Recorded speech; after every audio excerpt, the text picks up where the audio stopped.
Olá pessoal, no vídeo de hoje vamos falar sobre eleições, como que o resultado das eleições, o resultado do segundo turno das eleições pode impactar os meus investimentos, como se preparar para isso, o que fazer nesse cenário de eleições. Eu sou o Gustavo Machado, consultor de valores imobiliários, investidor aí já há alguns anos e vou dividir com vocês as minhas opiniões pessoais, tá? Isso aqui não é recomendação de investimento, não é propaganda política, nem algo nesse sentido, são apenas as minhas visões em relação ao que nós vimos no primeiro turno, o que podemos ver no segundo turno e o que eu acredito que deva acontecer, o que pode acontecer, né? Quais as possibilidades para o futuro aí do Brasil, dadas os resultados das eleições, né? Nos próximos anos aí. Então, dependendo de quem ganhar, seja o Lula ou o Bolsonaro, lógico que a probabilidade do Lula vencer é maior, então a gente vai acabar falando um pouco mais desse caso, né, do caso Lula especificamente, tá certo? Mas antes da gente seguir, lembra de se inscrever no canal, marcar o joinha se gostar do vídeo e também encaminhar, mandar aí para os seus amigos, familiares, para que eles também possam ver e, enfim, aproveitar o nosso conteúdo de alguma forma, tá certo, pessoal? Então, vamos lá, começando falando sobre o resultado das eleições, do primeiro turno, né, das eleições. O mercado possivelmente já tinha precificado uma vitória do Lula no primeiro turno, ou enfim, uma vitória com folga, né, uma vitória quase certa, então o mercado acabou precificando de certa forma isso, né, com a bolsa andando de lado ali, mais para baixo e tal, então acabou tendo esse resultado um pouco inferior aí, né, sem tanta volatilidade assim como em outros anos de eleições, mas enfim, eleições só afetam, né, o mercado no curto prazo, no longo prazo é resultado de empresa, resultado da economia, são ciclos econômicos e toda essa questão, certo? Mas o que surpreendeu o mercado nesse primeiro turno foi, primeiro, que a distância não foi tão grande, tá? A distância entre Lula e Bolsonaro não foi uma distância tão expressiva como se estavam acreditando, né, nas pesquisas eleitorais, como as pesquisas eleitorais estavam divulgando. Então, estava dando uma diferença de quase 15% e, de fato, foi uma diferença de 5%.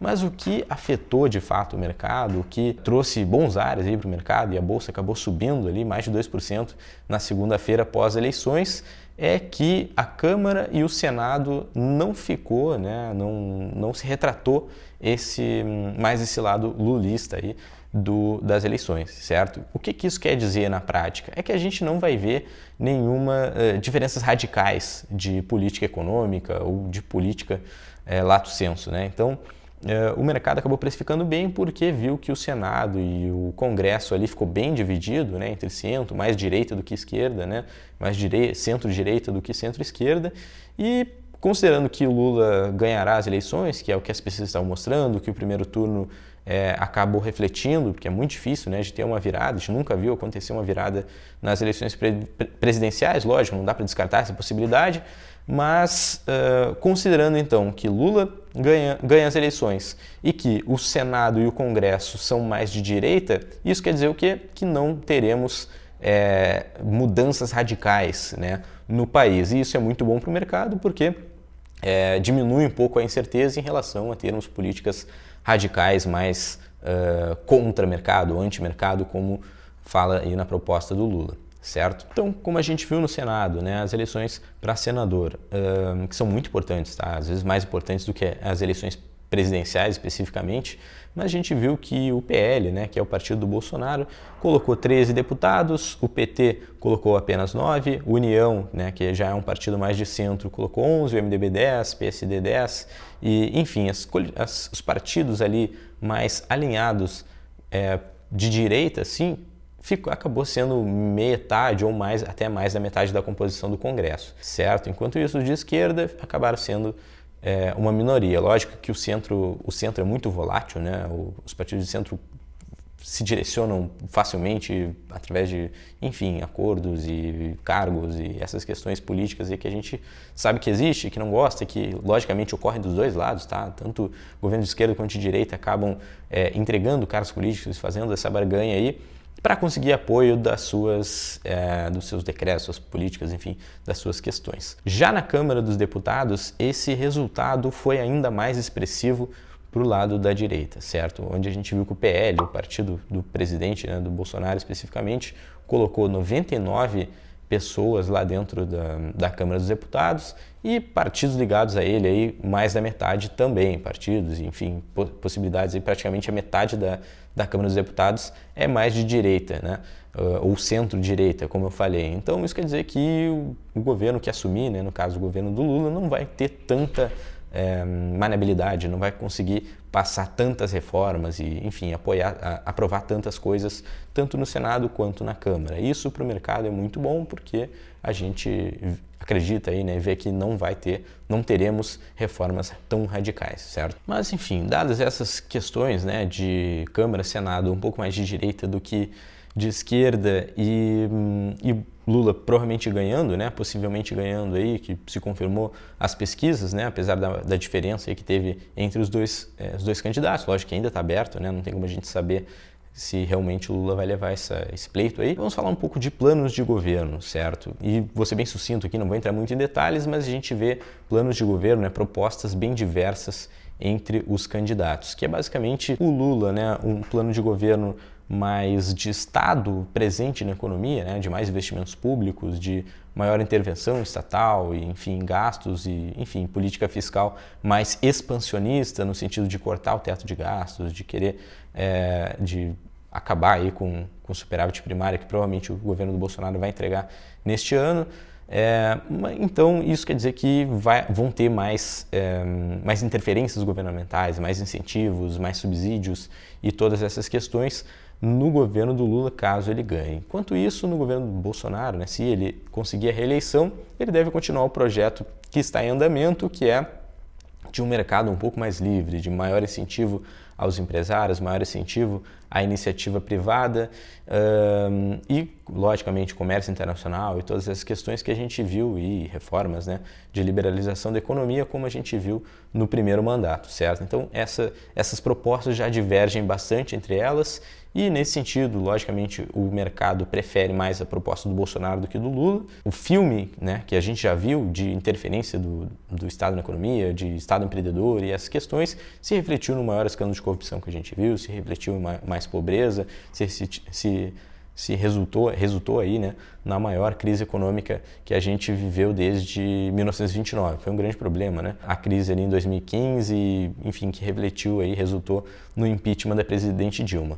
Lógico que isso é reflexo das políticas feitas ao longo de todo o governo do PT. Não é culpa da Dilma especificamente o impeachment, certo? E sim, é reflexo de políticas eleitoreiras, né? Políticas ruins aí, justamente essa questão de Estado na economia que foram realizadas ao longo do governo Lula, certo? Então, falando dessas possíveis mudanças radicais de quebra de teto de gastos, de mais Estado na economia, todas essas questões, o mercado acabou ficando satisfeito com essa composição do Senado e Congresso, porque isso quer dizer que o Lula vai ter dificuldade para passar essas questões que ele defende, né, que estão escritas lá no seu plano de governo. Não quer dizer que ele vai fazer de fato, né, mas significa que não teremos mudanças radicais. Esse é o ponto aqui.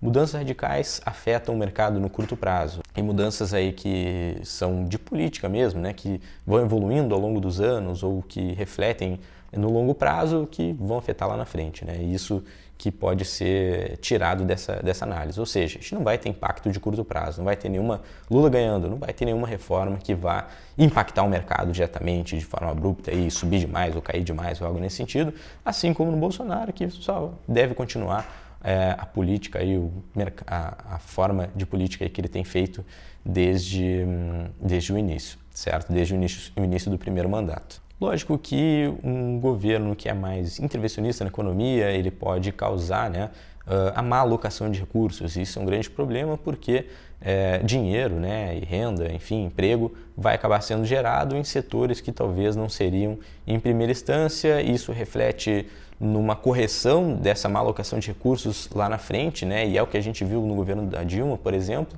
que má alocação de recursos é basicamente o governo incentiva alguma coisa ou dá subsídio para alguma coisa, o recurso se volta para aquela atividade, como foi o caso de construção civil, como foi o caso aí, enfim, de algumas empresas que foram ligadas aos escândalos de corrupção. Então o recurso se volta naquelas atividades que foram fomentadas pelo governo e depois de um certo momento, quando se vê que aquelas atividades não são tão atrativas assim, o investimento não foi tão atrativo assim, ou que acontecem desvios e essas questões de corrupção, o mercado acaba desalocando recurso nesse local, gera demissões, gera recessão, enfim, e essas questões para alocar em outro lugar, ou seja, o mercado aqui é lato sensu, né? Então, investimentos das pessoas, investimentos dos institucionais, investimentos estrangeiros, investimentos das empresas, o próprio consumo das famílias, enfim, tudo isso é afetado por essa correção, né, na má alocação de recursos que a gente vê por conta de políticas mal feitas, certo? E lógico, não estou afirmando aqui que vão ter políticas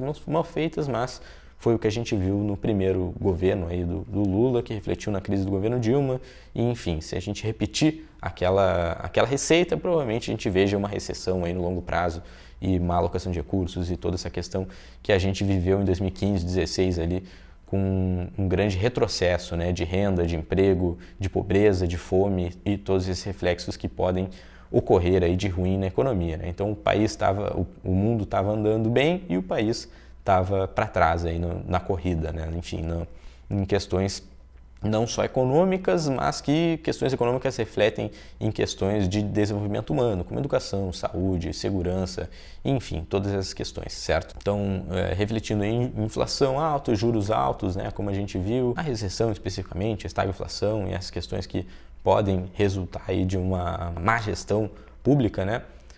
Refletindo então em desemprego, né?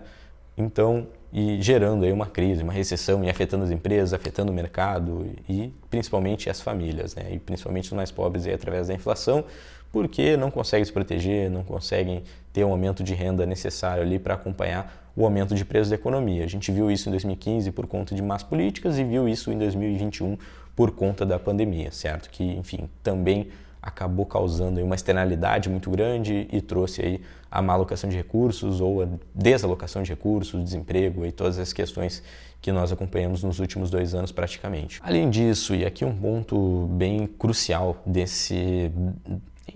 do governo Lula especificamente, do governo Lula e Dilma, né, que é o aparelhamento do Estado, ou seja, o governo entregar cargos em troca de favores, em troca de apoio na Câmara, no Senado, enfim, apoios políticos e tudo mais, como a gente viu, né? Então, lógico, as pessoas são corrompíveis, né? As pessoas do Estado também, então tanto senadores quanto deputados podem ser comprados através de favores políticos, de indicação a cargos e essas questões que acabam afetando a democracia, afetando o bom andamento aí de tudo, né? Basicamente. Então, o fato do Lula não ter o apoio na Câmara e Senado, a maior parte do apoio, né, em Câmara e Senado é bom porque reformas radicais não devem ocorrer, mas ao mesmo tempo sinaliza que ele pode ir atrás de apoio, né, principalmente do centro, através de favores e cargos e, enfim, e até a própria corrupção que, como sabemos, aí ocorreu nos governos aí do PT, e, enfim, o que é um grande problema, né, em termos de resultado. E junto com isso, né, com o emparelhamento de estados, entra uma questão que eu queria tratar aqui, que é o desempenho das estatais. No governo Bolsonaro, a gente viu a troca de vários cargos e pessoas entrando, né, assumindo cargos de acordo com o conhecimento técnico, o nível técnico, o que é muito bom. Nos governos anteriores, não era assim que funcionava, eram cargos estritamente políticos, certo? Então, o cara da Petrobras, ele era indicado no governo porque tinha apoio do partido, ou era de um partido da coligação, ou algo nesse sentido. Então, muitas vezes não era a melhor pessoa para estar naquele cargo, tecnicamente, e sim uma pessoa que foi indicada ali por questões políticas, certo? Então, a gente viu, obviamente, as estatais virem de um prejuízo muito grande a darem um lucro muito grande, como estão acontecendo aí, né? Petrobras, Banco do Brasil, enfim, as principais aí do setor, enfim, as principais estatais da Bolsa.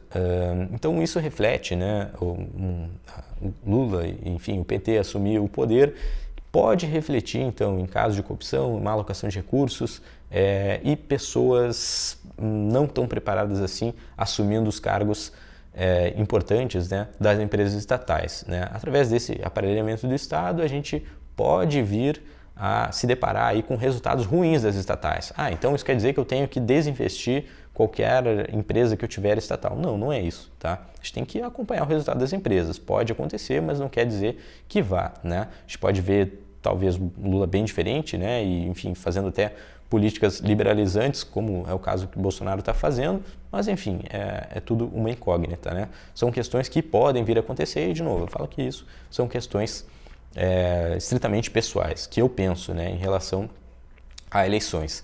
Mas então, para finalizar, né, o que devemos fazer aí com a carteira?